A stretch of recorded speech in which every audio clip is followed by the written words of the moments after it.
आप देख रहे हैं सागर की लहरें, सत्यता का आधार। 2 किस्म हमारे संस्थान से है और एक हरियाणा कृषि विश्वविद्यालय से है। ये हमारा गंगा का मैदानी क्षेत्र, जिसको पश्चिमी मैदानी क्षेत्र कहते हैं, इसमें हरियाणा, पंजाब, पश्चिमी उत्तर प्रदेश जो गेहूं का मुख्य एरिया है, आप कह सकते हैं। हरियाणा, पश्चिमी उत्तर प्रदेश, राजस्थान का कुछ हिस्सा है, उत्तराखंड के मैदानी क्षेत्र है जो प्रमुख क्षेत्र है गेहूं उत्पादन का। जम्मू कश्मीर का जो मैदानी क्षेत्र है, वहां पे ये किस्में क्रांतिकारी परिवर्तन लाएंगे आने वाले दिनों में। तीनों किस्में सर? तीनों है इनका, और खास तौर से जो DBW 303 है, उसका औसत उत्पादन 2 वर्षों में 81.1 क्विंटल प्रति हेक्टेयर का हमने लिया है। 303 में कितना सर? 81.1। और इन दोनों किस्मों का जिसका हेक्टेयर में सर, हेक्टेयर में ये तीनों रिलीज होनी है अभी तक? रिलीज प्रपोजल सबमिट हो जाएगा। ये सब जो प्रोसीजर है उसको फॉलो करना है। पहले हमारे सम्मेलन में अभी तो चिन्हित किए 303 की क्या इस सीजन में तो इनकी बुआई हो जाएगी सर? जो इस सीजन में हम किसानों को देंगे। अच्छा, देंगे। हाँ, कैसे? जैसे आपको याद होगा पिछले बार 5-5 किलो या 2-2 किलो का पैकेट बांटा था किसानों को, और हम मुफ्त में नहीं देते हैं बीज किसी को, क्योंकि मुझे ऐसा लगता है कि मुफ्त के माल का कदम नहीं होता है। जब किसान 10 रुपया खर्चा करके वो बीज ले जाएगा तो निश्चित तौर पे उस पर अच्छी देखरेख करेगा। और पिछले साल हमको लगता है करीब 1000 किसानों से ज्यादा, आप सभी लोग मौजूद रहे होंगे उसमें, देखे होंगे कितनी भीड़ है। तो इस साल थोड़ा कोरोना काल है, इसलिए मेरे ख्याल से देखते हैं क्या इसका वैकल्पिक बंदोबस्त करते हैं, क्योंकि किसान मेला करा पाना शायद, मुझे ऐसा लगता है कि फिलहाल संभव दिख नहीं रहा। हालांकि हम अक्टूबर के महीने में करते हैं, स्थिति सुधरेगी तो निश्चित तौर पे हम किसान मेले का आयोजन करेंगे। और नहीं तो मुझे ऐसा लगता है कि एक निश्चित संख्या में रोज किसानों को बीज का वितरण करेंगे। तो जहां तक मैं जिक्र कर रहा था 303 का DBW की कौन सी है? HAU की कौन सी है? HAU की WH 1270। इसका बताना सर पहले 303। तो DBW 303 का औसत उत्पादन जैसा कह रहा था मैं 81.1 क्विंटल प्रति हेक्टेयर है, और WH 1270 और जो हमारी इसकी और खासियत थोड़ा और बताता हूँ। तो DBW 187 और अपना WH 1270 वो 76 क्विंटल के करीब है। DBW 303 का खासियत ये है कि जो जैसे हम कहते हैं ना कि 1 यूनिट उसको फर्टिलाइजर का दिया। जैसे आप जानते हैं कि जो नाइट्रोजन का फर्टिलाइजर है वो पौधा 40 से 50% की उपयोग में ले आता है, इफिशियंसी कम है पौधे को यूटिलाइज करने का। इसका जो खादों को सोखने की क्षमता बहुत अच्छी है, और ये गिरती नहीं है किसी भी मौसम में। जैसा इस साल देखने में आया था, काफी बारिश हुई और जितना हमको अंदाजा था उतना उत्पादन हो नहीं पाया। 110 से ज्यादा जाने की संभावना थी। हमको कम से कम 2.5 मिलियन टन का नुकसान पूरे देश में उठाना पड़ा है। मध्य प्रदेश और उत्तर प्रदेश में और हरियाणा में और पंजाब में काफी नुकसान हुआ, जिसका अंदाजा तो था, लेकिन जब प्रोडक्शन का फिगर आ रहा है तो ऐसा लगता है कि जितना हमको अपेक्षा थी उतना हो नहीं पाया। हालांकि शुरू में तो हमने यही सोचा था कि 105 से ज्यादा होगा, लेकिन जैसे जैसे सीजन बढ़ता गया तो लगा कि 110 को हम आसानी से पार कर जाएंगे, लेकिन वैसा हो नहीं पाया। बहरहाल जो किस्में हमारी अब आ रही हैं, जो हम उतारेंगे किसानों को, मुझे ऐसा लगता है कि देश एक क्रांतिकारी परिवर्तन की तरफ बढ़ रहा है। क्या रीजन है उससे कम उत्पादन? एक तो बारिश हुई, जो पकने के समय बारिश होना अच्छा बात नहीं माना जाता है। फिर बहुत से इलाकों में ओले गिरे। मध्य प्रदेश में आपको पता होगा, हम निगाह रखते हैं। उत्तर प्रदेश में भी बहुत जगहों, बिहार में और हरियाणा में कई जिलों में काफी ओलावृष्टि हुई। इसमें सर 303 में मतलब हाइट कम है इसकी? हाइट 85 सेंटीमीटर है, जितना अंदाजा, मतलब हाइट ठीक है, औसत हाइट है इसका। जो लोग मतलब इस क्षेत्रों में गेहूं की काश्त करते हैं उनके लिए बहुत सही हाइट है। पूर्वी क्षेत्रों में थोड़ा हाइट इसलिए ज्यादा लेते हैं क्योंकि वहाँ भूसे का भी काफी उपयोग, हालांकि अब इधर भी जागरूकता बढ़ रही है। कई मशीनें अपने खेतों में देखी हैं जो भूसे को भी बाद में काटती हैं।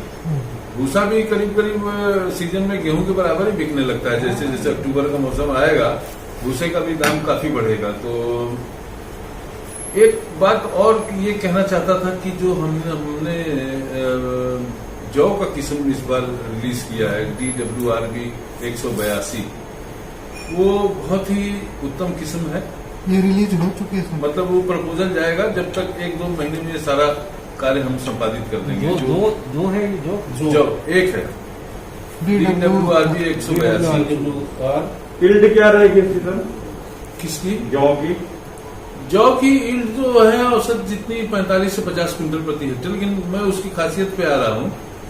जो जौ का मुख्य तौर पे हमारे संस्थान में कार्यक्रम है वो माल्ट के उद्देश्य से किया जाता है, खाने के पर्पज से। एक किस्म हमने हालांकि रिलीज की है DWRB 137, जो इस समय देश में सर्वाधिक डिमांड में है, जो इंडेंट है DWRB 137। लेकिन ज्यादातर किस्में माल्ट पर्पज के लिए की गई हैं। तो जो माल्ट की किस्में हैं उसमें या तो जो पेय पदार्थ हैं वो बनते हैं या बियर उद्योग में उसका इस्तेमाल किया जाता है। अब भारत के जौ को बियर के लिए श्रेष्ठ नहीं माना जाता था। जो अंतर्राष्ट्रीय मानक है उस पे हमारा जो अभी तक फिलहाल खरा नहीं उतर पाया था। तो ये जो किस्म है ये किसी भी अंतर्राष्ट्रीय किस्म के से बेहतर है। 182 इसमें मतलब किसान को एक नई उम्मीद है कि अगर, और ये किस्मों का जो संचालन है, और बहुत सी कंपनियों से हमारे पास रिक्वेस्ट भी आया है कि आप इसका कॉन्ट्रैक्ट फार्मिंग कराना चाहते हैं, हम लाइसेंस भी देंगे इसका। तो किसानों को दो तरफा फायदा होगा। एक तो उनको ज्यादा मिलेगा पैदावार, तो औसत जितना जौ में मिलता है उतना मिलेगा, प्लस उसमें जो कॉन्ट्रैक्ट फार्मिंग होती है तो जो जैसे आज ही एक बात हो रही थी, एक देहात नाम की कंपनी बनाई है IT से पढ़े हुए नौजवानों ने, वो किसानों को ऐसा सुविधा देती है। तो वो हमसे सहयोग की इच्छुक थी, तो हमने बताया कि हम इच्छुक हैं, तो वो खरीद लेंगे सारा का सारा उनको, और ये सारा इंडस्ट्रियल पर्पस के लिए जाएगा। तो किसानों को आप जानते हैं कि आजकल बहुत सी ऐसी चर्चा चल रही है कि दाम नहीं मिल रहा या ये नहीं मिल रहा या जो न्यूनतम मूल्य है उतना तक भी नहीं मिल रहा, वो सब चीजों का संभावना इससे समाप्त हो जाएगा। तो ये कॉन्ट्रैक्ट फार्मिंग के मोड में जाएगी। हरियाणा के दक्षिणी हिस्से में, राजस्थान में और उत्तर प्रदेश में जौ की काफी काश्त होती है।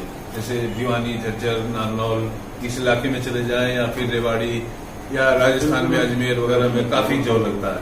जौ का मुख्य है, उत्तर प्रदेश हालांकि सबसे ज्यादा जौ लगाता है, लेकिन जो प्रमुख औद्योगिक उत्पादन के लिए जो काश्त किया जाता है वहीं पे होता है। दूसरा, कोरोना काल में जो क्या है, ये जो मतलब प्रतिरोधक क्षमता की डिमांड बढ़ी है, मतलब कि लोगों को चिंता पड़े बीमारी से, तो देखिए जो हम लोगों ने कुछ मतलब ऐसे कुछ किस्म डेवलप किए होंगे, किसी की विचार चल रहा है जिसमें कि ऐसे तत्व मिलाए जाए देखिए, भारत सरकार के जो मुख्य मानक है किस्मों के जारी होने के लिए, उसमें एक तो उत्पादन है, एक उनसे बीमारियों से लड़ने की क्षमता है, वो सब चीजें अलग हैं। लेकिन कुछ चीजें जैसे प्रोटीन का इतना होना चाहिए कम से कम, उसमें बिस्किट बनाने की क्षमता इतनी हो या ब्रेड बनाने की क्षमता इतनी हो, उसमें जस्ता जिंक जिसको कहते हैं वो इतना होना चाहिए, लोहा इतना होना चाहिए, आयरन का कंटेंट, तो वो बायोफोर्टिफिकेशन का प्रोग्राम चलता है। अब आप जानते हैं प्रधानमंत्री का बहुत बड़ा कार्यक्रम है जिसमें कुपोषण से दूर मुक्ति पाने का अभियान है, और हमारे 10% जो फ्रंट लाइन डिमॉन्स्ट्रेशन होंगे किसानों के खेत पे, वो इन्हीं वैरायटियों के होंगे जो बायोफोर्टिफाइड होंगी। तो इसमें दोनों किस्में, तीनों जो बता रहा था मैं, उसमें जिंक काफी अच्छी मात्रा में पाया जा रहा है, प्रोटीन भी 12% से ज्यादा है, अमूमन 11 से 12 के बीच में होता है गेहूं में, बहुत ज्यादा डिफरेंस नहीं होता। तो कुपोषण से लड़ने, और जौ एक ऐसी फसल है जिससे आप मतलब पोषण में बहुत सुधार कर सकते हैं। वो जो क्या कहते हैं उसको, जो एक रोगों से लड़ने की क्षमता है वो इनके माध्यम से आ सकती है। तो प्रमुख तौर पे यही बात थी। 1270 का थोड़ा सही है। 1270 हरियाणा कृषि विश्वविद्यालय की किस्म है जो हमारे माध्यम से टेस्ट की गई 2 वर्षों तक, और इसको उपयुक्त पाया गया कि इसको समय या जल्दी बुआई, मतलब अक्टूबर माह से जो जमीनें जल्दी खाली हो जाती हैं धान से, वहां पे आप इसको लगाकर, हम 20 अक्टूबर से इसकी बुआई करने का अनुशंसा तीनों किस्मों का करते हैं। साथ ही इसमें कुछ जो सस्य की एग्रोनॉमिक मैनिपुलेशन जिसको कहते हैं, थोड़ा बहुत किसान सब यहाँ बड़े जागरूक हैं, वो खुद ऑलरेडी सब कर रहे हैं। ग्रोथ रेगुलेटर का स्प्रे है, चाहे जो खाद की मात्रा है, थोड़ी ज्यादा पैदावार में ज्यादा खाद की जरूरत पड़ती है। और एक आकलन हमने अपने जो हमारे आर्थिक विषय के विशेषज्ञ हमारे यहाँ वैज्ञानिक उनसे करवाया था, अगर 80 से 85 क्विंटल प्रति हेक्टेयर हमारी ये किस्में दे देती हैं तो प्रति हेक्टेयर 19,000 रुपए का एडिशनल इनकम जो होता है 19 से 20,000 रुपए का किसान को होता है। तो जहां तक उसकी जो आय को दुगना करने की बात है वो भी इसके माध्यम से पूरी की जा सकती है। आमतौर पे आप ये मान के चलिए किसान को 55 से लेकर 60 ज्यादा से ज्यादा अगर होता है तो 60 क्विंटल तक उसको उत्पादन मिलता है। लेकिन अगर 20 क्विंटल ज्यादा मिल रहा है तो 20 क्विंटल सरकारी रेट के माध्यम से आप देखिए 1950 रुपए प्रति क्विंटल न्यूनतम समर्थन मूल्य है। हालांकि इस साल थोड़ा दिक्कत है भाई, कोरोना काल है, पैसे का बहुत बड़ा संकट है। ऐसे में भी हमारा देश बहुत शान से चल रहा है, सीना तान के, वो एक बहुत बड़ी उपलब्धि मानिए आप। हालांकि मैं राजनीतिक मसलों पे ज्यादा नहीं टिप्पणी करता, लेकिन आपको एक बात बताना चाहता हूं कि 80 करोड़ परिवार आदमियों को जो मुफ्त में राशन सप्लाई किया गया वो कैसे होगा संभव? अगर हमारे पास सरप्लस गेहूं और धान न होता तो क्या हम लोग दे पाते हैं उनको मुफ्त में खाना? तो इसमें हम लोग का बहुत बड़ा योगदान है, किसानों का बहुत बड़ा योगदान है। कोरोना काल में डॉक्टर, पुलिस सबका गुणगान होता है, लेकिन किसान के बारे में मैं ऐसा समझता हूँ कि थोड़ा उल्लेख कम हुआ। तो आपके माध्यम से ये कहना चाहता हूँ, इस कैटेगरी में गिनती नहीं ना। हाँ, तो आप देखिए अभी एक दिन प्रधानमंत्री जिस दिन ये बात बता रहे थे उन्होंने कहा कि अभी 18 महीने और मुफ्त खाना देने का भंडारण हमारे पास उपलब्ध है और इसी बीच में धान की नई फसल आ जाएगी। तो ये सब बहुत बड़ी उपलब्धियां हैं।